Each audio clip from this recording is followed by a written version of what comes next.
Hello, welcome to Ken studies. जैसा कि हमने आपको बताया था कि हम एनसीईआरटी का हिस्ट्री स्टार्ट करेंगे, तो ये हम सबसे पहले themes in Indian history part one का यानी कि थीम वन टोटल हमने बताया था कि आपके पास 15 चैप्टर है। चैप्टर को इसको थीम के आधार पे इन्होंने ये करा है। एंशियंट में 4, आपका मेडाइवल में 5 और मॉडर्न में 6, यानी कि टोटल 15 थीम्स है। तो हम हर डे जो एक दिन में एक थीम करेंगे। हम ट्राई करेंगे कि जून मंथ के एंड तक आपका ये खत्म हो जाए हिस्ट्री वाला पार्ट, फिर हम आगे देखेंगे। हाँ, नो डाउट, जैसे अभी मैं फिलहाल जो है वो इंग्लिश मीडियम वालों के लिए कर रहा हूँ। फिर हमारे पास टाइम होगा तो हम हिंदी मीडियम वालों के लिए भी हिंदी मीडियम वाला भी करेंगे। अभी हम यहाँ इंग्लिश मीडियम वाला ये करते हैं। देखो, हिस्ट्री का नॉर्मली जो आपका है कि रीड बिटवीन द लाइंस भी इंपॉर्टेंट होता है। हमेशा जो है कि दोनों इस वे में आपको चलना है कि आपके पास सेकेंड पेपर भी राइटिंग लिखने की अंडरस्टैंडिंग डेवलप हो। देखोगे कुछ जगह जो एनसीईआरटी बुक की ये ब्यूटी है कि कुछ जगह क्या होता है कि आपका इट सीम्स लिखेगा कि it looks like always it is not agreeing with each and everything. Whatever is known, they are known, but कुछ जगह इनको ऐसा लगता है कि अभी हम उस पर क्लियरिटी नहीं है। तो ऐसा ये लगता है। तो ये देखो, जो भी है हमने एक तरह से रेफरेंस के तौर पे लिया है। आप ये क्या करोगे ना कि आपके पास यदि हार्ड कॉपी है तो हार्ड कॉपी है तो ठीक है, आप अपना उसको रख लो, उसको एक बार देख लो।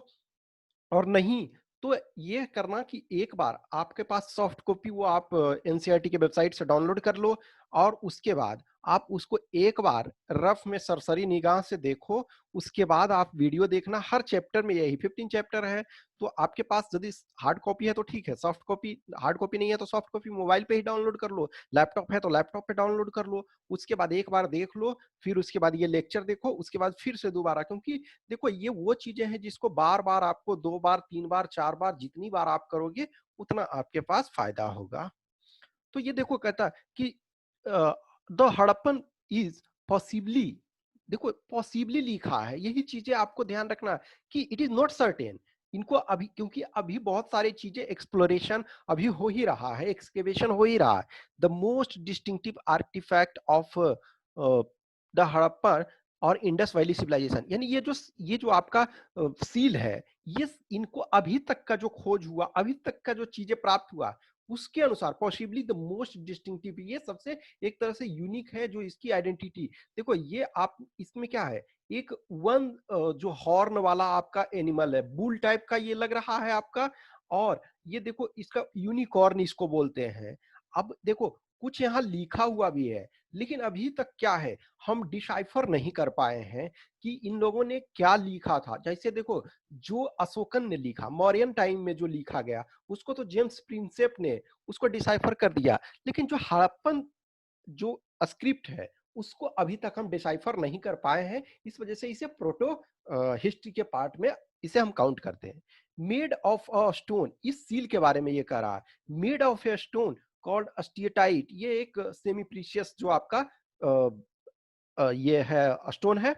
Seals like this one often contain animal motif and signs from a script that remains undeciphered, यानी हम अब तक डिसाइफर्ड इसको पढ़ नहीं पाए हैं।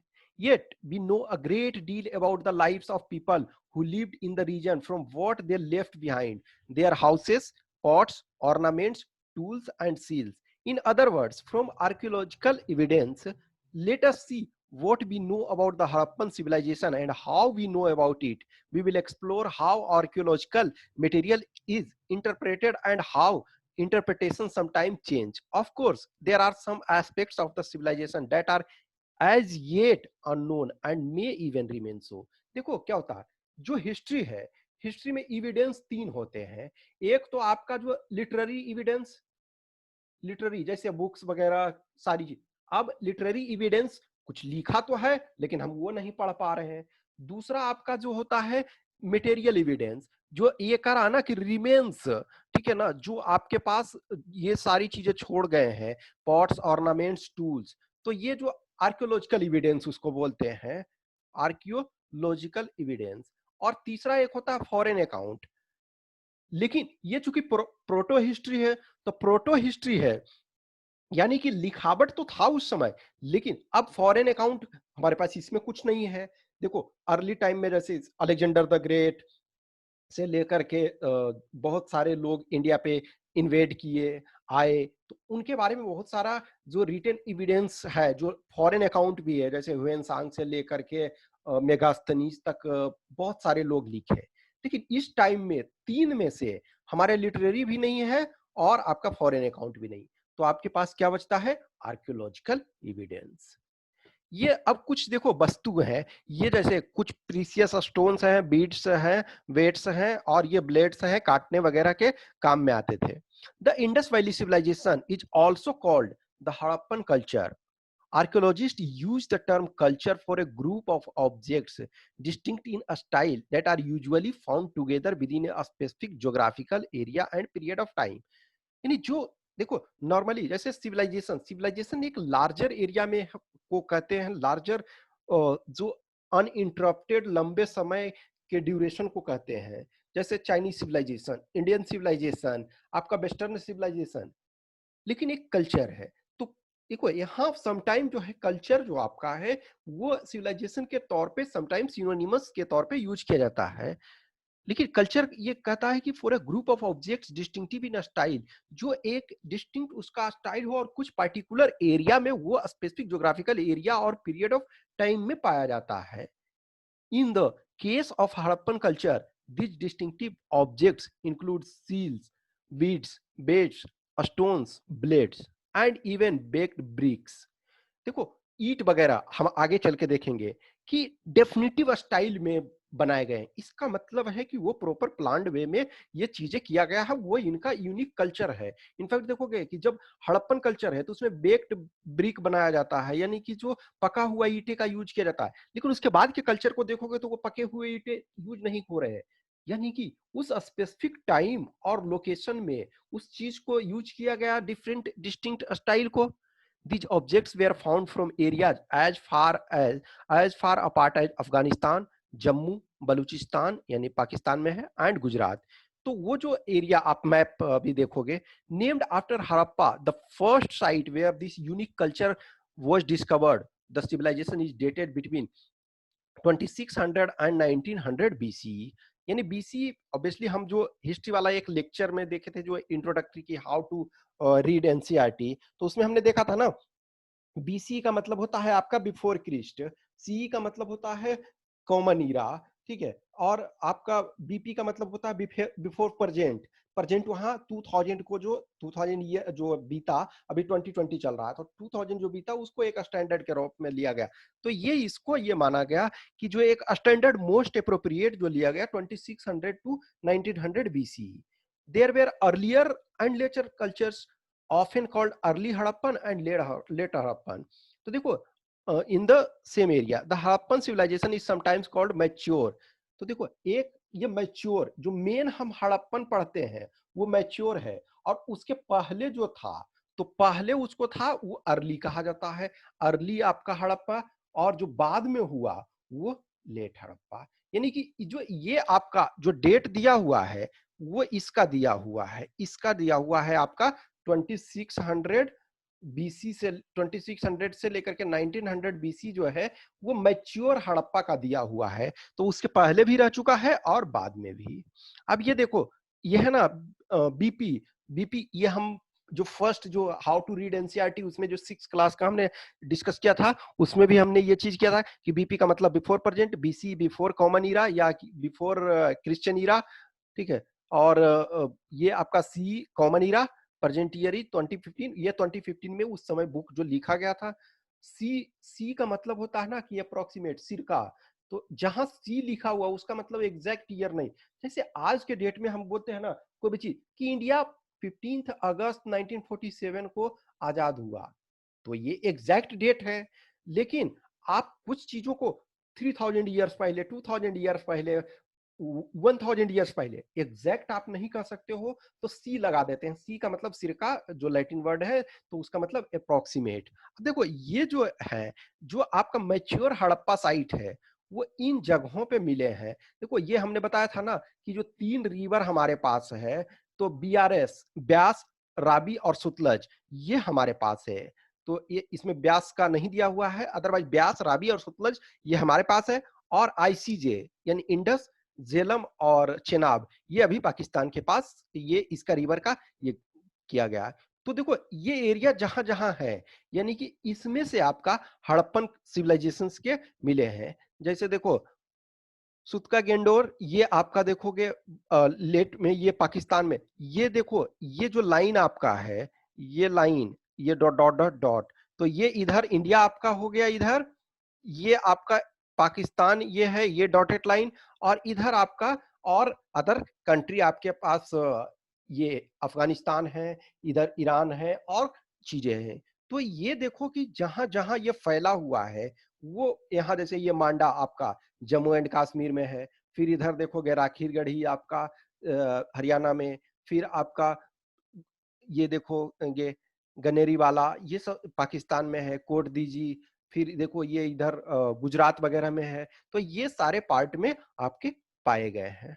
अब देखो अर्ली एंड मैच्योर, तो हमने बोला ना कि आपका जो मैच्योर हड़प्पा, जो मेन हड़प्पा सिविलाइजेशन है उसको मैच्योर हड़प्पा कहते हैं। तो एक अर्ली और फिर लेटर, तो ये डिफरेंट प्लेसेस पे जो सिंध और बलूचिस्तान को ये कंपेयर किया है कि कितने टोटल साइट्स डिस्कवर किए गए हैं। तो सिंध एरिया में 106 टोटल, और चोलिस्तान में आपका 239। अब इसमें देखो अर्ली हड़प्पन कितने डिस्कवर किए गए, मैच्योर हड़प्पन कितने किए गए, और mature Harappan on new sites, फिर अर्ली हड़प्पन साइट्स ये कितने छोड़ दिए गए, एबंडेंड, यानी ये सारे का किया गया। अब करा कि बिगनिंग, तो देखो there are several archaeological cultures in the region prior to mature Harappa, यानी कि जो मैच्योर हड़प्पा है उसके पहले भी बहुत सिविलाइजेशन रह चुके थे। This cultures were associated with distinctive pottery, जो बर्तन है, evidence of agriculture and pastoralism, and some means ये है आपका जो पशुपालन, and some crafts.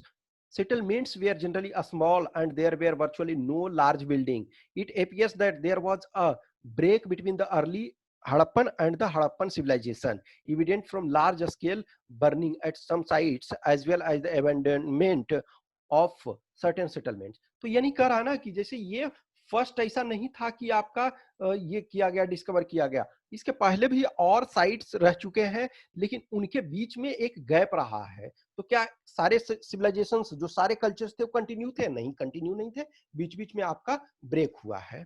अब कह रहा है कि सबसिस्टेंस स्ट्रेटजी, तो देखो दो ये मैप, सेकेंड मैप एक्चुअली हमने इसमें इंक्लूड नहीं किया, फर्स्ट हमने इंक्लूड किया है, वो आप डिटेल आप वो देख लोगे। दूसरा मैप जो है कह रहा है कि mature Harappan culture developed in some of the area occupied by the early Harappan culture, यानी कि जो अर्ली हड़प्पा था उस एरिया में ही जो आपका मैच्योर हड़प्पा भी डेवलप हुआ। देखो तीन हमने बताया, अर्ली, जो आपका अर्ली था, मैच्योर और आपका लेट।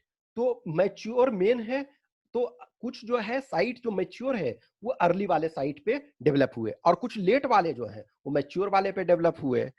तो these cultures also shared certain common elements including subsistence strategy।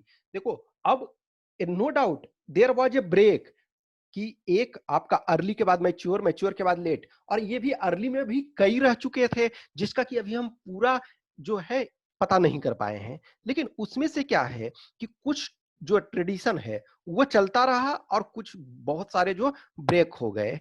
Harappan eats a wide range of plant and animal products including fish, यानी कि मछली भी वो खाते थे। तो ये सब आपका एग्जाम में आता है। Archaeologist have been able to reconstruct dietary products practices from finds of charred grains and seeds, यानी कि जो अनाज का जला हुआ कुछ पार्ट जो कहीं इधर उधर ये रह गया है, तो उससे हम पता करते हैं, क्योंकि हमारे पास मैक्सिमम जो है आर्कियोलॉजिकल एविडेंस ही है। अब देखो जो ये कह रहा है कि plant remains, grains found in at Harappan sites include, गेहूं वो खाते थे, वीट, बार्ली आपके जौ, लेंटिल मसूर, चिकपी आपका काबुली चना जिसको बोलते हैं, और तिल। तो यानी गेहूं आपका जौ, मसूर, काबुली चना और तिल ये सब खाते थे। मिलेट्स आपका जो होता है ज्वार, are found from sites in Gujarat, finds of rice are relatively rare, यानी कि राइस जो है वो बहुत कम यूज किया जाता था, लेकिन थोड़ा बहुत ये किया जाता था। Animal bones found at Harappan sites include, अब देखो ये चीजें पूछा जाता था कि क्या क्या वहां मिला है, तो ये सारी मिले हैं। फिर देखो एनिमल्स का में कैटल, सीप, गोट, बुफाइलो, pig.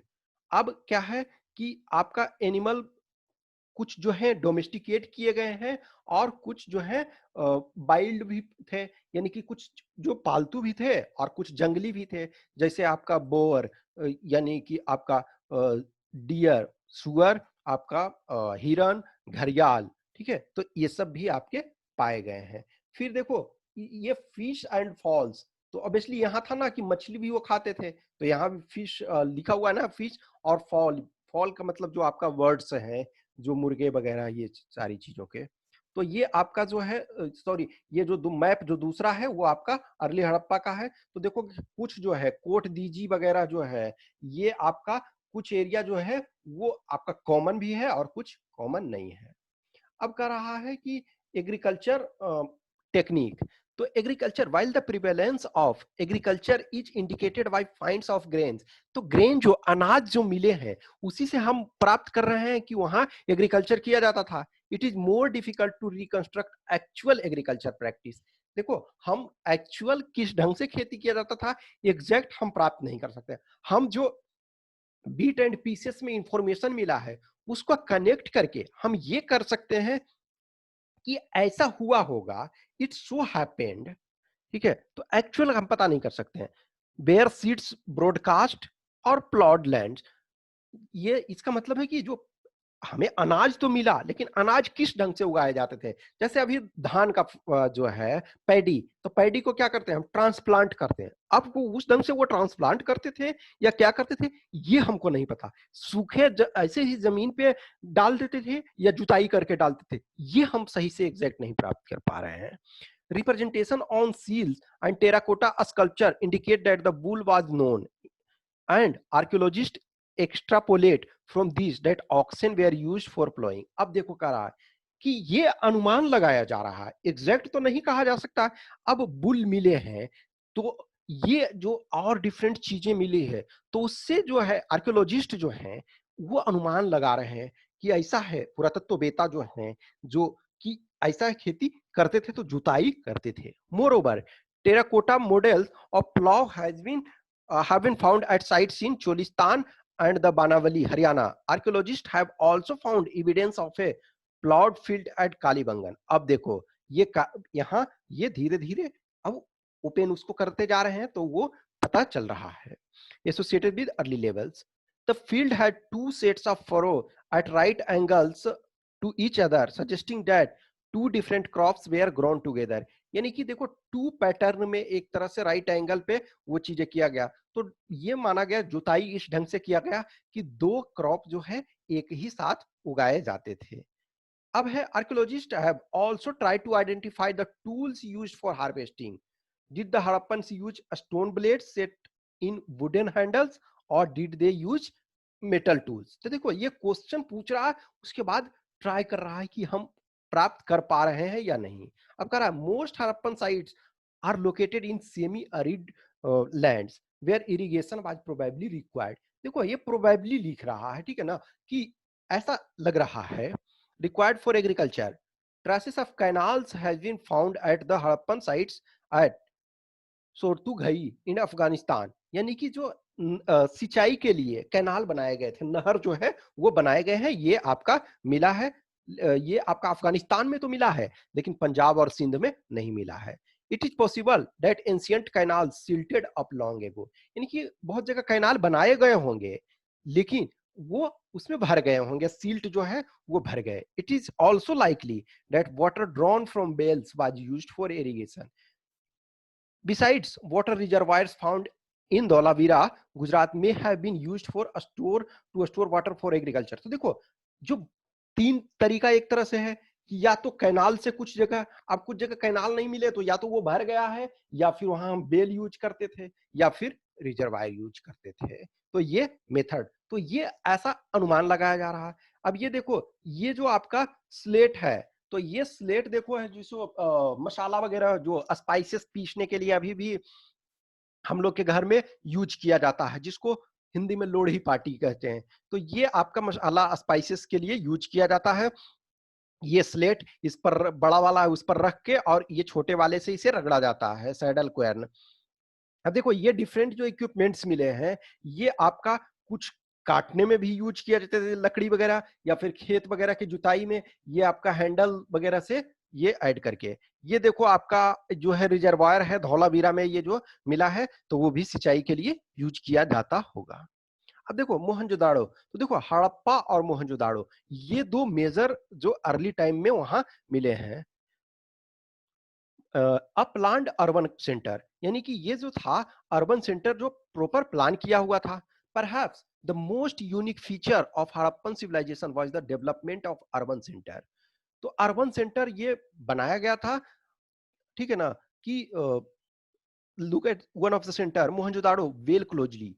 Although Mohenjo-daro is the most well known site, the first site, देखो first sight discover already first page में बोला गया था कि फर्स्ट साइट जो है हड़प्पा साइट जो डेवलप किया था, और उसी के नाम पे इसे हड़प्पा सिविलाइजेशन कहते हैं, यानी हड़प्पन कल्चर कहते हैं। अब सेटलमेंट जो है वो दो सेक्शन में डिवाइड था।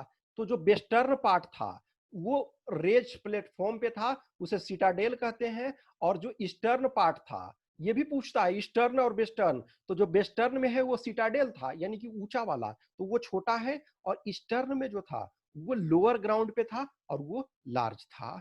तो जो वेस्टर्न में है ऊंचा में है, छोटा है। ईस्टर्न में जो है बड़ा है और लोअर ग्राउंड में है। तो ये दो में बनाया गया है, one smaller but higher and other much larger. तो ये आप देखोगे वेस्ट साइड सिटाडेल यानी ऊपर में छोटा, ईस्ट साइड लोअर टाउन बड़ा और नीचे। Archaeologist designate these as citadel and the lower town respectively. ठीक है, the citadel owes its height to the fact that building were constructed on the mud bricks platform। यानी कि पहले जो है जो mud bricks है, यानी कि जो कच्चा ईटा है उस पर प्लेटफॉर्म उसको बनाए और उसके ऊपर बिल्डिंग बनाते थे। इट वॉज वॉल्ड, ये दीवार बनाया हुआ था, which mean that it was physically separated from the lower town. देखो हमेशा से जो लोअर टाउन अपर टाउन, जो अपर क्लास लोअर क्लास, ये ऐसा है कि ये वहां भी उस समय भी चल रहा था, चीजें वहां भी था। The lower town was also walled. Several buildings were built on platforms which served as foundations.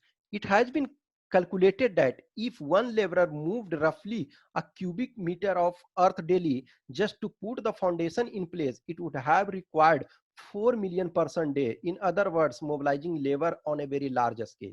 तो देखो ये कैलकुलेट किया जा रहा है कि यदि इतना काम एक लेबर करता होगा तो 4 मिलियन लेबर डे रिक्वायर होगा। इसका मतलब है कि ऑर्गेनाइज ढंग से इस सिटी को प्लान्ड वे में बसाया गया था, अदरवाइज आप इतने मजदूरों को काम में इस ढंग से नहीं लगा सकते थे एक एक करके।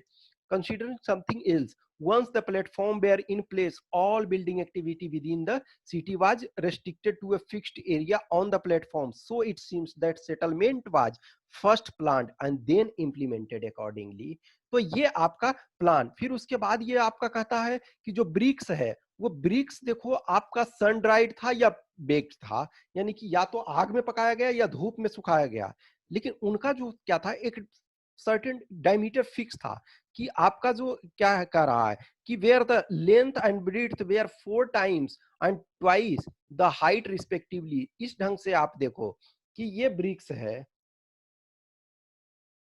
ठीक है, तो ये लेंथ हो गया आपका, जो ये आपका ऊंचाई हो गया और ये चौड़ाई हो गया। तो ये 4 टाइम आपका ये वाला 2 टाइम और ये वाला 1, यानी 1:4 के रेशियो में था। नेक्स्ट है लेइंग आउट ड्रेन्स। अब देखो वहां ड्रेन्स जो था वो भी प्रॉपर तरीका से देखोगे कि ग्रीड पैटर्न में था, प्रॉपर राइट एंगल पे वो इंटरसेक्ट एक दूसरे को करते थे।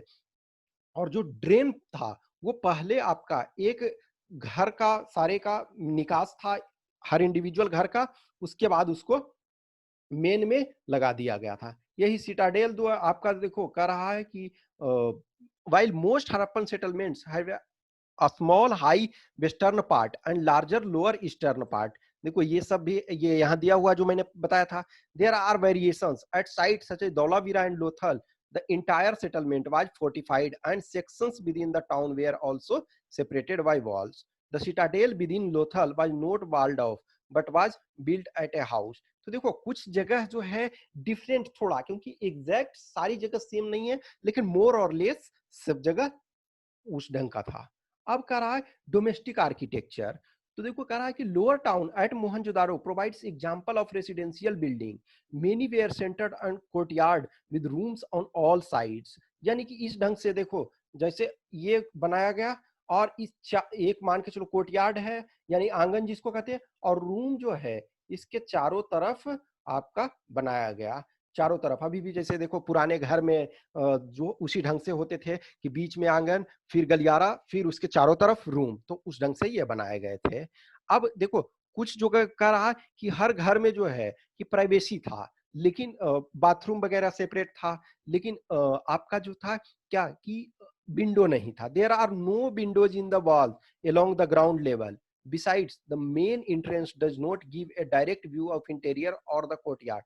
यानी ये आपका खिड़की नहीं था, लेकिन मेन इस ढंग से बनाया गया था कि आपको पूरा घर बाहर एंट्रेंस से नहीं दिख सकता था, आपको अंदर जाने पड़ता था, इसलिए प्राइवेसी जो है मेंटेन ताकि रहे। Every house had its own bathroom paved with bricks with drain connected through. तो ये आपका जो सब था, जो घर था उसमें जो प्रॉपर सेपरेट सबका बाथरूम था।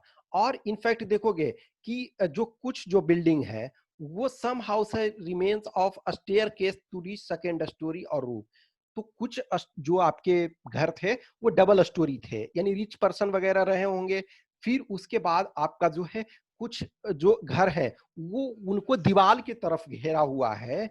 अब देखो ये ड्रेनेज सिस्टम के बारे में कह रहा है कि ये यूनिक एक तरह से ये है, कह रहा है drainage system were not unique to the larger city, यानी कि जो सिर्फ बड़े शहर में ही नहीं थे, छोटे छोटे शहरों में भी थे। तो ये प्रॉपर ड्रेनेज के बारे में ये कहा गया है। अब सिटाडेल के बारे में तो देखो सिटाडेल ऑब्वियसली बात है आपका ऊंचे स्थान पे ये रहा था, ठीक है। अब एक ग्रेट बाथ जो आपको कह रहा है, तो इस ग्रेट बाथ के बारे में दिया हुआ है कि ये आपका जो है the great bath was a large rectangular tank in A courtyard surrounded by the corridor on all four sides. तो ये देखो जो ग्रेट बात है तो उसका यूज जो किया जाता था, तो या तो किया जा रहा होगा पूजा स्थल के लिए, क्योंकि चारों तरफ बना हुआ है, तो एक तरह से आइदर पब्लिक बात के तौर पे या फिर कुछ फेस्टिवल तौर के जो पूजा वगैरह ये सारी चीजों के लिए।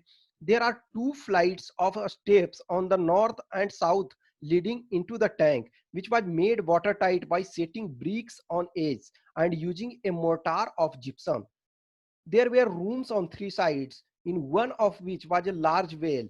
Water from the tank flowed into the huge drain. Across a lane to the north lay a smaller building with 8 bathrooms, 4 on each side of the corridor, with drains from each bathroom connecting to a drain that ran along the corridor. The uniqueness of the structure as well as the context in which it was found with several distinctive buildings has led a scholar to suggest that it was meant for some kind of a special ritual bath. देखो हर के घर में individual bathroom था, लेकिन ये जो great bath था तो इस ढंग से स्ट्रक्चर बनाया गया था, दोनों साइड रूम बनाया गया था और प्रॉपर निकास। तो इससे ये पता चलता है जो आर्कियोलॉजिस्ट हैं कि ये जो है रिचुअल बाथ्स के लिए यूज किया जाता था, कंबाइंड यूज किया जाता था। अब देखो ये आपका है कॉपर मिरर, इसको कॉपर मिरर यूज करते थे। अब आज के डेट में तो प्रॉपर मिरर उस ढंग का नहीं था, इसको पॉलिश करके किया जाता था। अब देखो ट्रैकिंग सोशल डिफरेंसेस कि सोसाइटी किस ढंग से मूव करता था इसको देख रहे हैं। तो archaeologist generally use certain strategy to find out whether there were social or economic differences amongst people, यानी कि जो सोसाइटी था उसमें अपर क्लास और लोअर क्लास था। तो इसके लिए हम क्या करते हैं, ब्यूरियल्स को स्टडी करते हैं, जो लोगों को दफन किया गया था मृत शरीर को उसका अध्ययन करते हैं। तो ये दुनिया के हर पार्ट में ये चीजें स्टडी किया गया है। जैसे आपका जो पिरामिड, जो इजिप्ट का पिरामिड है वो सेम है। तो कह रहा है कि burials in Harappan sites the dead were generally laid in pits, यानी गड्ढा खोद करके उसमें डाला जाता था। अब कह रहा है कि उसमें से कुछ जो है उसके पैटर्न चेंजेस हैं, कुछ का जो है स्पेस डिफरेंट टाइप के हैं, कुछ के भी ये लगाए गए हैं। फिर उसमें कुछ जो ब्यूरियल्स हैं, उसमें देखोगे ऑर्नामेंट्स वगैरह दिया गया है, यानी कि ये बिलीफ कि जो पुनर्जन्म की, यानी कि उनको जो नेक्स्ट वर्ल्ड, यानी कि मरने के बाद उनको लगता था कि किसी दूसरे वर्ल्ड में जाएंगे तो उनका यूज करेंगे। तो यही चीज ये डिफरेंट स्ट्रेटिफाई किया जाता है सोसाइटी में, कि कुछ में पाया गया है ऑर्नामेंट्स वगैरह, ज्वेलरी कुछ में पाया गया है, और दोनों में, मेल और फीमेल दोनों में पाया गया है ऑर्नामेंट्स। इसका मतलब है मेल और फीमेल दोनों ऑर्नामेंट पहनते थे, और कुछ में नहीं पाया गया है, इसका मतलब वो गरीब थे। अब देखो लुकिंग फॉर लग्जरी, अब कौन कौन से सामान यूज करते थे उसका हम देखते हैं कि लग्जरी लाइफ जो है कि कुछ के पास अधिक है, इसका मतलब वो रिच पर्सन थे, वो अधिक चीजें यूज करते थे। जैसे कुछ घर को, बहुत सारे घर को एक्सकेवेट किया गया, तो कुछ में प्रीसियस मेटल मिला, कुछ में अधिक आइटम मिले, इसका मतलब वो लग्जरी लाइफ जी रहे थे। कुछ में बहुत कम मिला, उसका मतलब है वो आपका कम अच्छी लाइफ जी रहे थे। नेक्स्ट है होर्ड्स। होर्ड्स का रहना कि जैसे ये अभी भी कुछ घर में देखोगे, बुजुर्ग बूढ़े पुरानी जो रहते थे कि मटके वगैरह में ये बर्तन जैसे है, तो इस टाइप के चीजों में अपने गहने जेवरात और ये चीजें रखते थे। अब देखो ये टूल्स और बीड्स, यानी कि ये माला आपका बनाने के काम में आता था। फाइंडिंग अबाउट क्राफ्ट प्रोडक्शन, यानी कि जो लोकेट चनहुद्रो, तो आप जो मैप में देखोगे वो चनहुद्रो में देखोगे, तो वहां जो आपका क्राफ्ट प्रोडक्शन का ये माना जाता। Seal making and bead making, जो आपका ये सारी चीजें ये किस किस चीज से बनाया जाता था, तो ये variety of materials used to make beads is remarkable. Stones like carnelian of beautiful red color, jasper, crystal, quartz and steatite, metals like copper, bronze and gold, and shells, fence and terracotta or burnt clay. Some beads were made of two or more stones cemented together. तो कुछ जो थे वो आपके दो को जोड़ करके बनाया जाता था। जैसे ये देखो, एक एक को पिरो करके आपका ये बनाया गया है धागे में। अब फिर और देखो, जो है techniques for making beads differ according to materials. Steatite, a very soft stone, was easily worked. Some beads were molded out of paste made with steatite powder. तो देखो कुछ को जो है ज्वाइंट करके बनाया गया, कुछ को है काट छाट करके डिफरेंट डिफरेंट फॉर्म्स में ये बनाया गया। ठीक है, आप देखोगे कुछ जगह है कि nodules were chipped into rough shape and then finally flaked into final form, यानी कि कुछ को देखो पाउडर के फॉर्म में पहले बना करके और उसे ज्वाइंट करा गया, उसको मिला करके। फिर कुछ को जो है कि धीरे धीरे काट करके वो रफ फॉर्म में था, उसको काट करके रियल आकार में दिया गया। अब करा if you locate Nageshwar and Balakot in map 1, you will notice that both settlements are near the coast. These were a specialized center for making sale objects, including bangles, ladies, and inlay, which were taken to other settlements. Similarly, it is likely that finished products such as beads from Chanhudro and Lothal were taken to large urban centers such as Mohenjo-daro and Harappa. तो देखो कुछ जो settlement थे वो special जो थे, वो equipments आपके ये सारे चीजें बनाने में, आर्ट आर्ट वर्क्स वगैरह ये सब बनाने में ही यूज किए जाते थे, और वहां से जो है बड़े सेंटर में आपको ले जाए जाते थे। ठीक है, अब ये देखो एक टेराकोटा फिगराइन मिला है।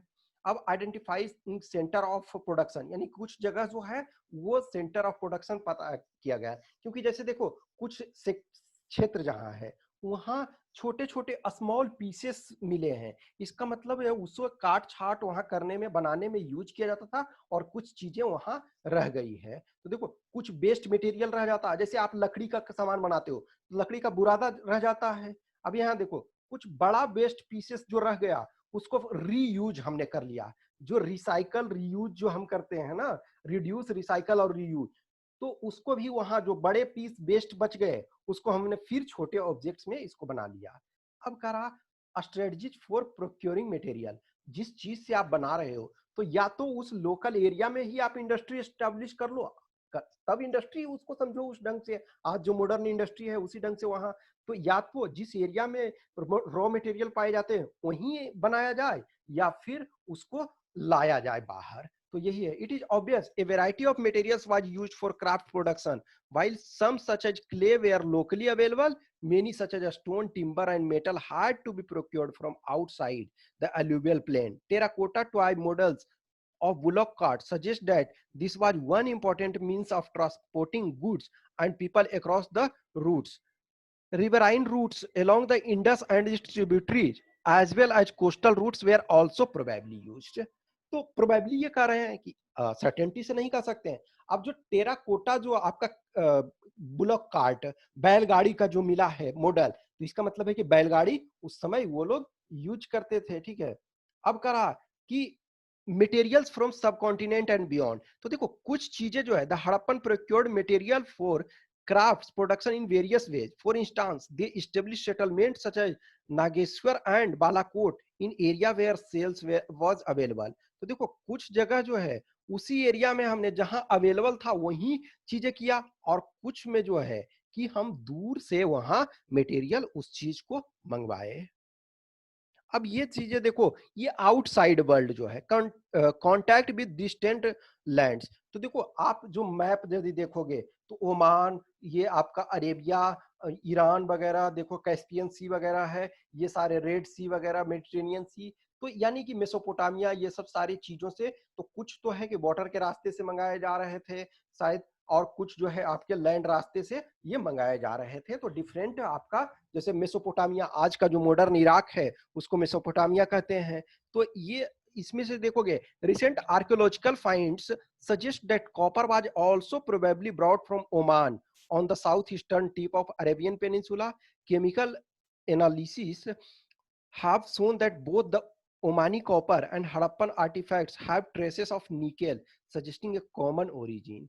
तो ये जैसे कुछ इविडेंसेस प्राप्त हो रहे हैं, इसका मतलब है बाहर से आपका प्राप्त हो रहा था। जैसे Mesopotamian text datable to the third millennium BC refer to copper coming from a region called Magan, perhaps the name for Oman.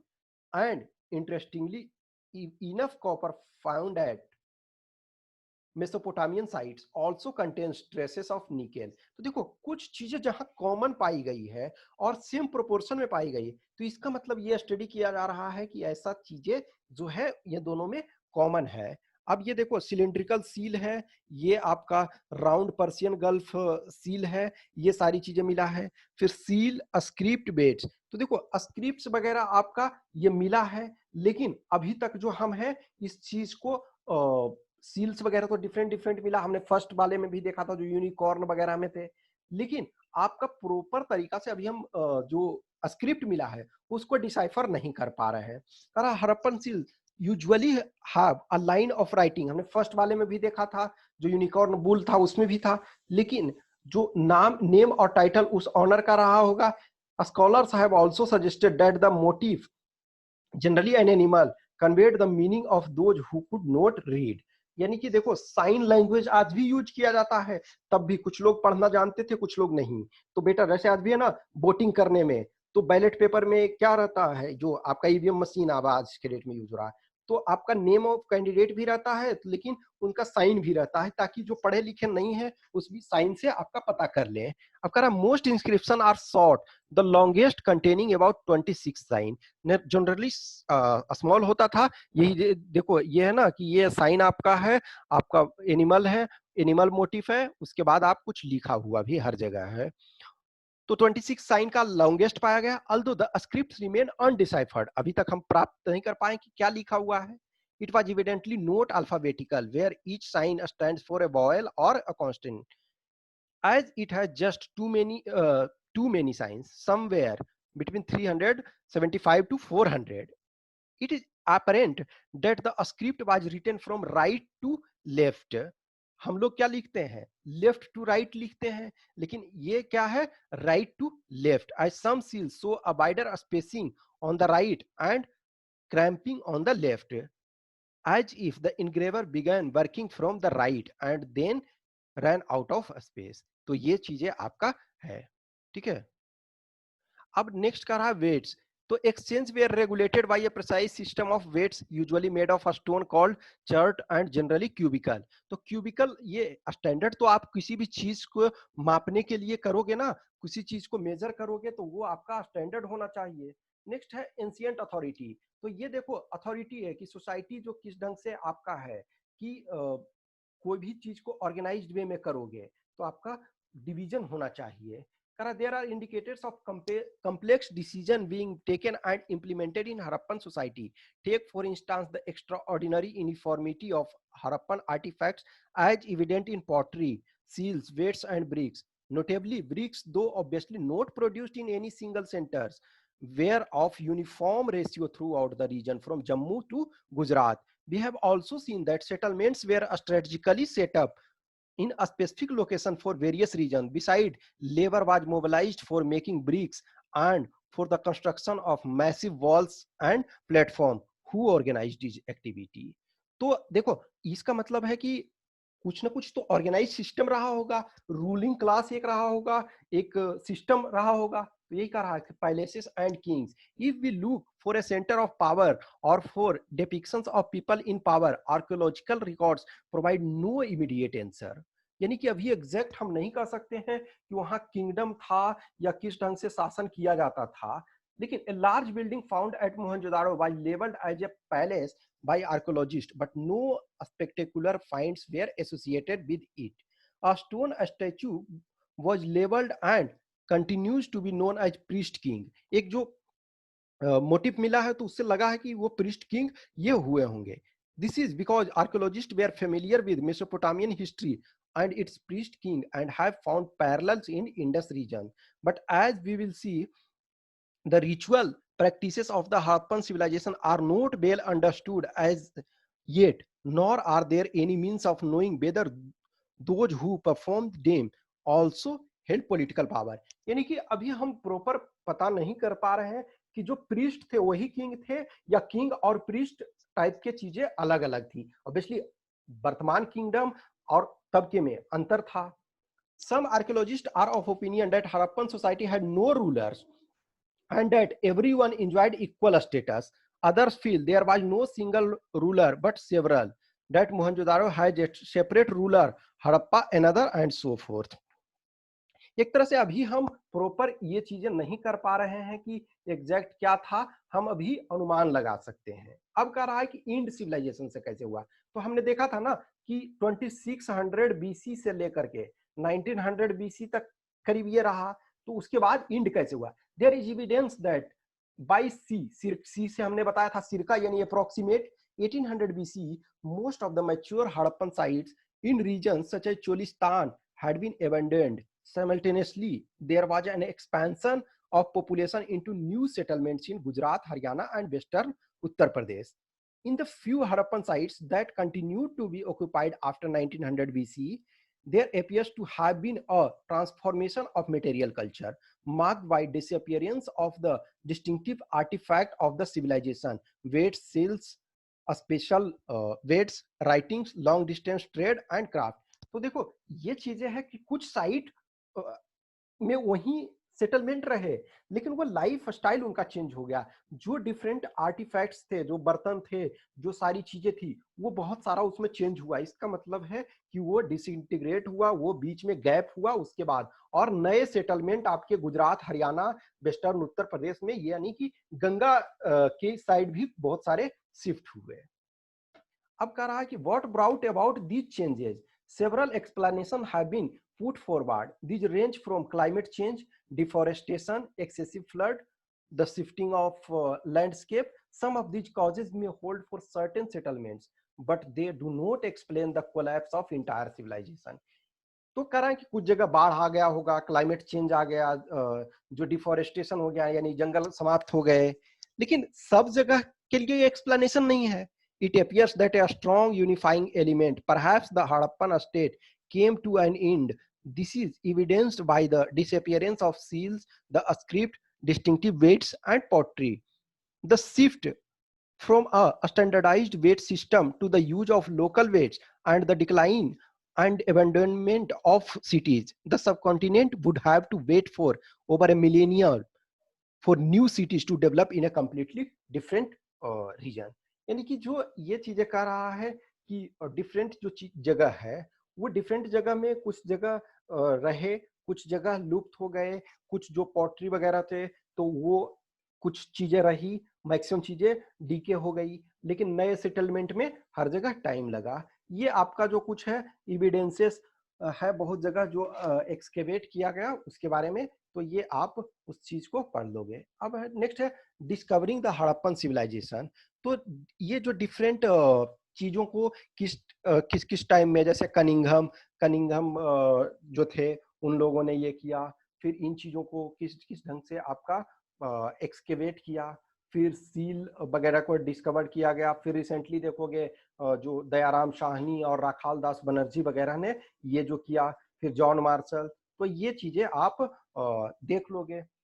New techniques and questions, कुछ कुछ चीजें हैं कि प्रॉब्लम्स क्या फेस किए, कि देखो जो भी एक्सकेवेट किया जा रहा था, जो भी एक्सकेवेट किया गया, तो वो चीजें जो हुई कि शुरू में टेक्निक सही नहीं था, तो वो टेक्निक जो था कि प्रॉपर तरीका से मान के चलो कि हम साइंटिफिक एविडेंसेस नहीं थे, तो इस वजह से एज नहीं डिसाइड किया जा रहा था, फिर बहुत सारी चीजें ये किया गया धीरे धीरे करके। अब problems of piecing together the past, तो देखो डिफरेंट चीजें पता हुई। अब ये है ना कि उस सारी चीजों को हमको जोड़ करके एक प्रॉपर हिस्ट्री को डेवलप करना है, तो उस हिस्ट्री को डेवलप करोगे तो क्या होगा कि हमको बहुत सारा स्क्रिप्ट तो है नहीं, कहा it is not the Harappan script that helps in understanding the ancient civilisation, rather it is material evidence that allow archaeologists to better construct Harappan life. This material could be pottery, tools, ornaments, household objects, etc.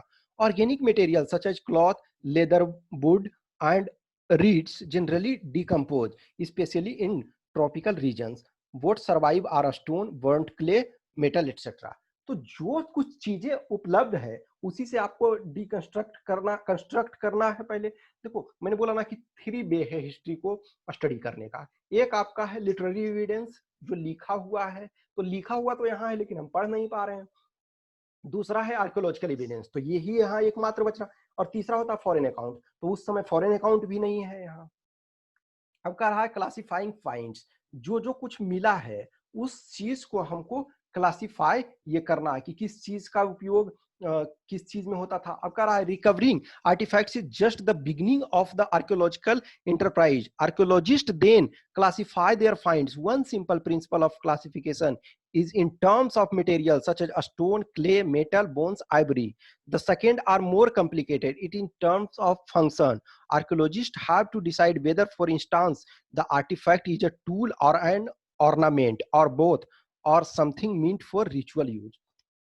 पहले तो हमको find करना है, फिर उसके बाद हमें divide करना है कि एक्चुअली ये क्या है, इनको अलग अलग बांटना। फिर दूसरा है किस ढंग से यूज किया जाता था, या तो वो ऑर्नामेंट के तौर पे यूज किया जाता था या टूल के तौर पे यूज किया जाता था, किस ढंग से उसको यूज किया जाता था।